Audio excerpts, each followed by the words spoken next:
श्रीहरि श्रीमते रामानुजाय नमः। श्री सद्गुरुवे नमः। मातृपितृचरणकमलभ्यां नमः। वेदांत देशिकाय नमः। प्रकृति के असूल सूक्ष्म सभी रूपों में परमात्मा व्यक्त है। प्रकृति एवं मनुष्य एक दूसरे के पूरक है। एक के अभाव में दूसरे की सद्भावना की कल्पना नहीं की जा सकती।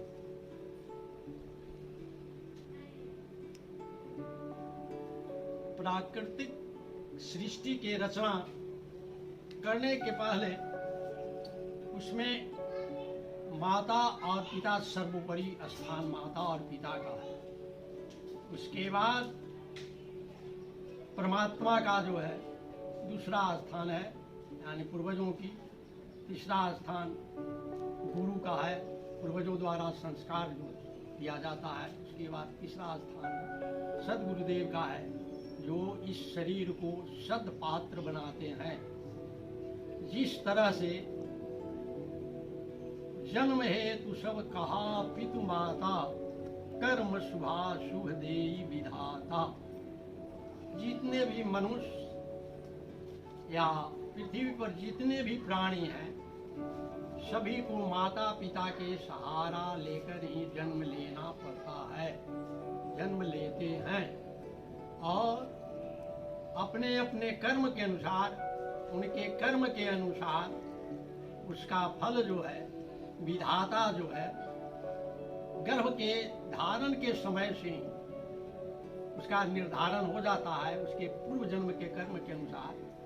और फिर जन्म लेने पर यह जो है 9 अवस्थाएं मनुष्य की बताई गई है, जो 2 अवस्था माता के गर्भ आशय में ही माना जाता है, हो जाता है। और बाकी 7 अवस्थाएं जो है मनुष्य शरीर प्राप्त होने पर मिलता है। जब पृथ्वी पर मनुष्य आता है तो उसका पृथ्वी से संबंध हो जाता है, और पृथ्वी प्रकृति फिर हो जाता है, वो बाल अवस्था में आ जाता है। वो परमात्मा का जो है बाल अवस्था में परमात्मा का पूर्ण रूप जो है उस बाल अवस्था में रहता है। माता जन्म देती है और पिता जो है पालन करते हैं। शास्त्रों में यहाँ मनुष्य लोक में सबसे श्रेष्ठ माता पिता, पूर्वज और गुरु। और शास्त्रों के अनुसार ब्रह्मा विष्णु महेश। ब्रह्मा जो है जन्मदाता हैं, विष्णु पालन करने वाले हैं, और महेश जी जो है उसका संहार करने वाले हैं। परंतु यह मृत्यु लोक में मनुष्य लोक सबसे श्रेष्ठ लोक माना गया है, क्योंकि यह मनुष्य शरीर के लिए देवता लोग भी ललायित रहते हैं कि हमको मनुष्य शरीर, क्योंकि मनुष्य शरीर से ही सब कुछ प्राप्ति होती है।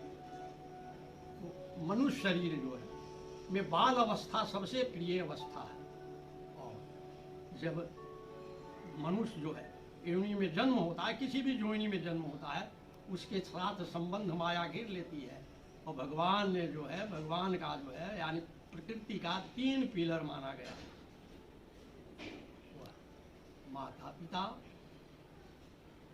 और जन्म का माता पिता हैं। उसके बाद माया से लपटाया हुआ उद्र है, पेट है। उसके बाद जो है वो उसका कर्म फल है। कर्म फल भोगने के लिए वह अपना कर्मानुसार फल भोगता है। मानव जो है जन्म लेने के बाद जब वो जन्म ले लेता है तब वो उसको जो है माया व्यक्त हो जाती है। जब वो पृथ्वी पर आ जाता है तो उसको माया व्याप लेता है, और तुरंत वो अपनी क्षुधा तृप्ति के लिए चिल्लाना शुरू करता है, रोना शुरू करता है। उस बुराई को अपना मतानुसार कुछ लोग कुछ बोलते हैं कि वह जो है भगवान से विमुक्त हो रहा है। कुछ लोग जो है कहते हैं भूखे रो रहा है। माने अनेक जिसकी जो भावना है उस भावना के अनुसार वह जो है बोलता है। लेकिन यह मनुष्य शरीर जो है सबसे श्रेष्ठ शरीर है, चेतन झोला है।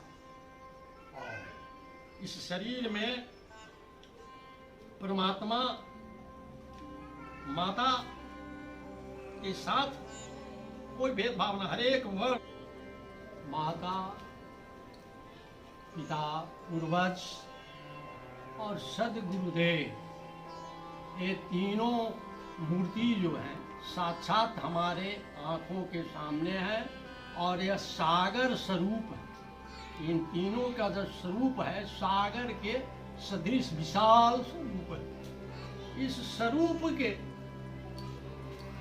सागर का ये जैसे जल के, सागर में क्या होता है, जल के अंश होते हैं, तो उसी तरह से ये तीनों जो है माता पिता पूर्वज और गुरु के हृदय में जो है जल रूपी जो कण है, जल की कण, वह अगर हमारे हृदय में प्रवेश हो गया, प्रवेश कर लिया, तभी हमको परम गति प्राप्त हो सकती है, सदगति प्राप्त हो सकती है और हमारा जीवन परमार्थ की ओर अग्रसर हो सकता है। नहीं तो जब तक इनकी कृपा नहीं होगी, ये लोगों की कृपा नहीं होगी, तब तक हमारे द्वारा परमार्थ कार्य हो ही नहीं सकता। ये तीनों के पुण्य से ही हम कोई परमार्थ कार्य कर सकते हैं या कोई भी कार्य कर सकते हैं। मैंने कोई लेखक ने या कोई भक्त ने ऐसा कहा है कि खेती उपजे, मैंने कर्म फल का जो है उसने जो है जिक्र किया है कि कर्मे खेती कर्मे नार, कर्मे मिले मित्र दो चार, यानी यहाँ कर्म की प्रधानता है। एक कर्म से, इन लोगों की कृपा से ही जो है ये प्राप्त होता है। जैसे हम कृपा तो चाहते हैं लेकिन कर्म नहीं करना चाहते, तो कर्म जब नहीं करना चाहते तो कृपा कैसी होगी? कृपा तो तब होगी जब हम कुछ कर्म करेंगे। जैसे हम भटक रहे हैं, आज संसार भटक रहा है, हम एक गिलास, प्यास मुझको लगी है, एक गिलास पानी हमारे हाथ में है और बादल भी उसी समय लग गई, संजोग से बादल का घटा भी आ गया, तो हम बादल की आशा लगाए कि बादल बरसेगी तब हम पानी पिएंगे और गिलास को, पानी को ऐसे ही रखे रह जाएं, तो न तो हमारी जल से तृप्ति होगी और न बादल से हमको पानी, बादल की पानी से तृप्ति होगी। उसी तरह से हमारे सामने मनुष्य लोक में सर्वश्रेष्ठ तीनों देव हमारे आंखों के सामने हैं। इनकी सेवा छोड़कर और हम इधर उधर भटक रहे हैं, देवी देवताओं की जो लोग शास्त्रों में कहे सुना ये बातों को जो है यह कर करके और भटक रहे हैं। क्या माता पिता को सेवा नहीं कर रहे हैं, घर में वो जो है भूखे हैं और हम जो है अटेंड कर रहे हैं पार्टी। इस तरह से कर्म को हम से विचलित होते जा रहे हैं, तो कृपा कहाँ होगा? कृपा तो तब होगा जब हम कर्म करेंगे।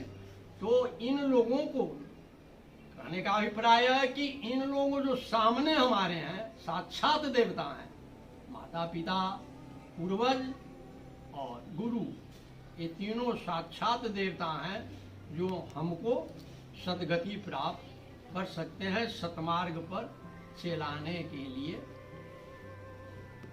प्रेरणा बन सकते हैं। वस्तुतः हम अपना कल्याण चाहते हैं तो माता पिता की सेवा, अपने पूर्वजों की सेवा, दादी दादा, परिवार सभी सदस्यों की सेवा, गुरुजनों की सेवा, अतिथियों की सेवा, गौ की सेवा, ऐसा भाव, सेवा भाव रखें, तभी हमारा कल्याण हो सकता है। नहीं तो कल्याण नहीं होगा। सिर्फ भटकने से कल्याण नहीं होगा, चारों धाम करने से कल्याण नहीं हो गया। कल्याण जब हमारे घर के, हमारे जो है माता पिता प्रसन्न हम पर रहेंगे, हमारे पूर्वज संतुष्ट रहेंगे, और पूर्वज हमको कब संतुष्ट हो गए? जब हम सप्त मार्ग पर चलेंगे, कुल की परंपरा पर चलेंगे, तो वहीं पूर्वज की कृपा होगी। उनको पूर्वजों की कृपा प्राप्त करने के लिए हमको जो है कुल परंपरा के अनुसार चलना है, सदगुरु की कृपा प्राप्त करने के लिए उनकी आज्ञा का पालन करना है, उनके बताए हुए मार्ग पर चलना है। इस तरह सेवा द्वारा, इस संसार में जो है सेवा द्वारा मनुष्य सब कुछ प्राप्त कर सकता है और किया है।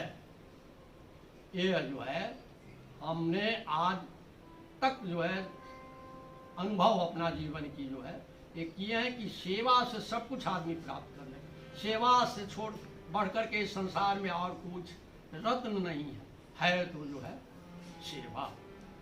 अब माता पिता के सेवा, गुरुजनों के सेवा, पूज्यजनों की सेवा, सेवा में आता है किसी भी जीव जो सृष्टि संसार में है उस सबको सामान्य रूप से आत्मवत माने अपनी आत्मा के स्वरूप जिस तरह से हम अपनी आत्मा को समझते हैं कि हमारा आत्मा प्रिय है, उसी तरह से जितने भी प्राणी संसार में हैं वो सब जो है हमारे प्रिय हैं। माता पिता रूप में, पूर्वज के रूप में, दादा दादी के रूप में, सदगुरु के रूप में अवतार लेते हैं और अवतार ले कर के कल्याण करते हैं, सेवा लेकर के कल्याण करते हैं।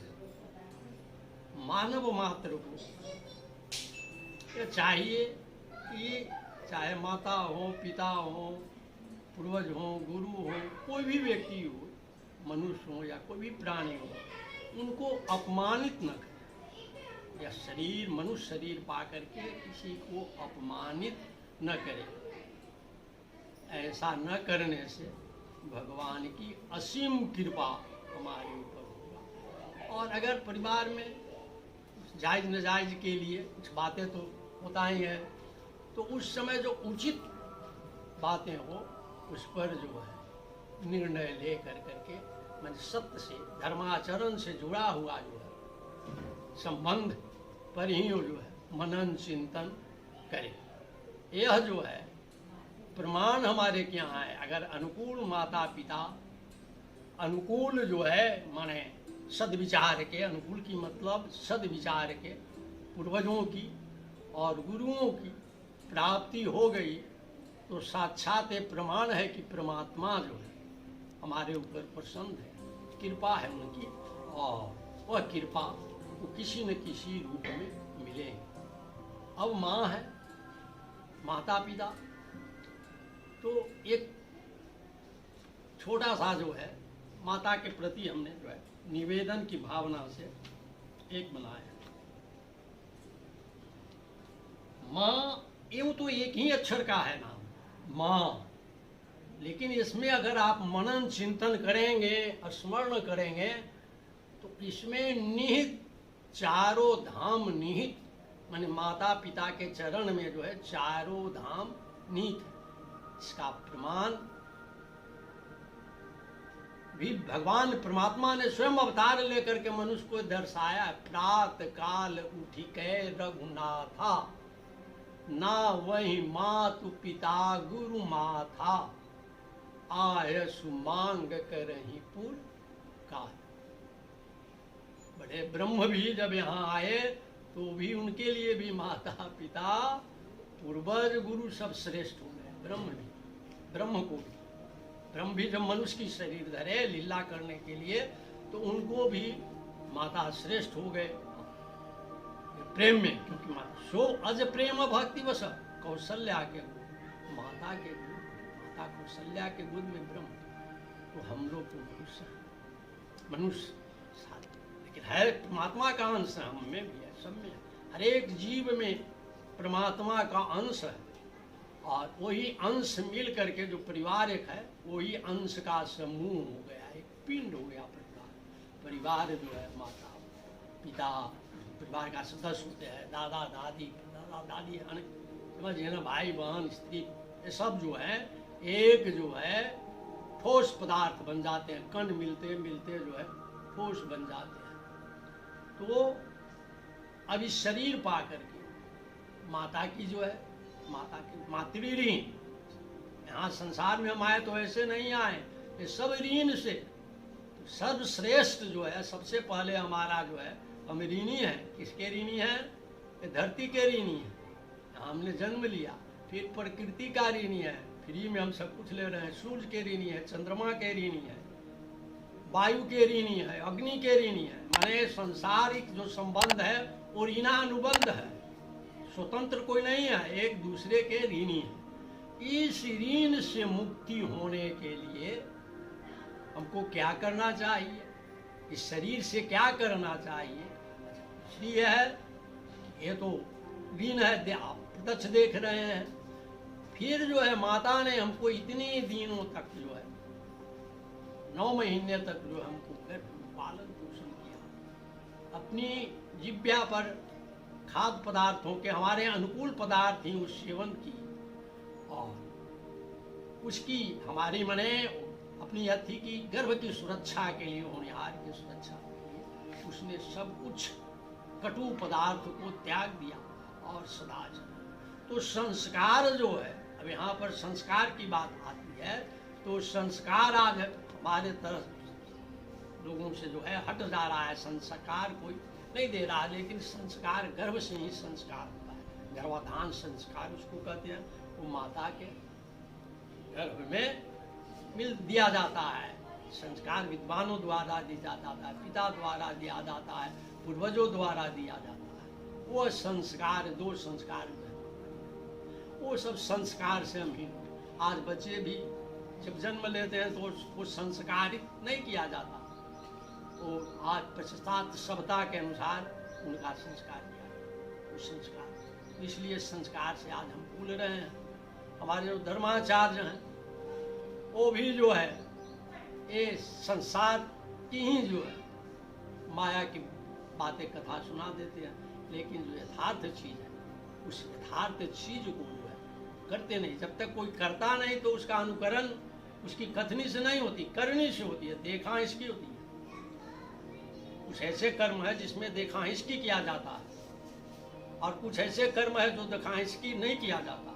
तो ये अनुभव मनुष्य शरीर पा करके, और अनुभव, इसका अनुभव कौन कराने वाला कौन है संसार में? तो माता और पिता। सबसे हमारे जीवन की जो है माता आदर्श जो है माता पिता पर निर्भर करता है। हमारे जीवन की संस्कार माता पिता पर, उससे आगे बढ़ने पर दादा दादी की करता है, फिर सगे संबंधियों का पड़ता है, फिर जो है सदगुरु की जो है यह सदगुरु जो कमियां बेशी रहता है उस कमी बेशी को पूर्ण करने के लिए गुरु की प्राप्ति होती है। गुरु कृपा से ये सब प्राप्त हो जाते हैं। अब पूर्वज पुण्य पर, अब यहाँ तक तो है माता जो है गर्भधारण की, उसके बाद गर्भाधारण के बाद जो है अपनी पूर्ण कर्तव्य की निष्ठा से जो है प्रसव का वेदना सही, पालन की, रक्षण की, वर्धन की, माने हर एक तरह से जो है हमारी रक्षा की बाल अवस्था में, बाल अवस्था का रक्षक जो है माता है। तो हर एक तरह से हमको रक्षक बन करके और हमारी रक्षा की, हमसे किसी प्रकार की घृणा नहीं की। यहाँ तक कि माँ भोजन कर रही है, भोजन के समय माता अपने गोद में लेकर के अपने बच्चों को, अधिकतर आप देखते होंगे भोजन करते, भोजन करते समय बच्चे जो है बाल अवस्था होने के कारण की अज्ञानतावश उसी स्थान पर उसी कपड़े में मल मूत्र का त्याग भी करते। मां उस दुर्गंध को सुगंध रूप में परिवर्तित कर देती, उस मूत्र को तो दुर्गंध रूप है चित्त रूप में परिवर्तित कर करके, और जो भोजन जो है करती, भोजन करती रहती। यहाँ तक अगर थाल में भी कुछ मूत्र का अंश चला गया तो उतनी ही उसको किनारे कर करके उस भोजन को भी वो फेंकती नहीं। इतना बड़ा जिसने हमारे लिए त्याग किया, उस माता की, उस मातृ ऋण से उड़ीन होने की एक ही मात्र साधन है। क्या साधन है कि वृद्ध, उनकी वृद्ध अवस्था में हम अपने सर्वोपरि कर्तव्य समझ कर करके, सबसे ऊंचा अपना कर्तव्य समझ कर करके और उनकी खूब सेवा करें। अगर वो हमारी सेवा से संतुष्ट हो गई, सेवा से आशीर्वाद देगी, सेवा से संतुष्ट होगी, इतनी हम सेवा की, आज्ञा का पालन करें, उसको रुचि के अनुसार, जहाँ तक सेवा करें वृद्ध अवस्था में, तो जो है मातृ ऋण से उड़ीन तो नहीं, पूर्ण उड़ीन तो नहीं हो सकती, लेकिन कुछ जो है अंश उड़ीन हो सकती है। और अगर माता की कृपा हो गया, माता पिता की कृपा हो गया, तो फिर तो हमको किसी चीज की कोई कमी नहीं। माँ में ऐसी शक्ति है कि सारे दुखों को दमन कर देती है। जिस तरह अग्नि में चाहे आप जो है शुद्ध पदार्थ या शुद्ध पदार्थ, किसी पदार्थ को डालिए, वो जला करके भस्म कर देती है। ठीक माता भी उसी प्रकार से जो अपने बच्चों, पुत्र संतान के लिए होती है, और उसके सब अवगुणों को जला कर करके भस्म कर देती है, और उसकी शुभ चिंतक बन जाती है, दया उस पर करती है, सब अवगुणों हो जाती है। यह मेरा पूर्ण अपनी जीवन काल की लोक यात्रा का मैं आज आपके सामने अपना अनुभव टूटी फूटी भाषा में व्यक्त कर रहा हूँ। श्री